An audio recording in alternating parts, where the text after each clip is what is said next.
mòn cột dương không cột đầm mong gì nấy mà mòn mê mê sao tích ở đây dương cái tranh ở khóa nó sao ta mê tập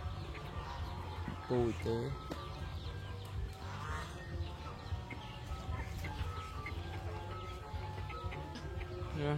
mà cột skui này xa rồi mà có bôi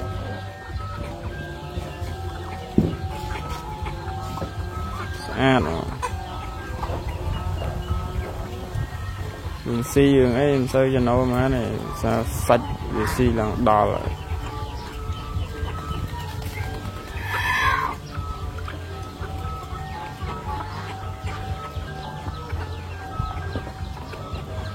mê màu chịu ba với nhà ba này thông nó là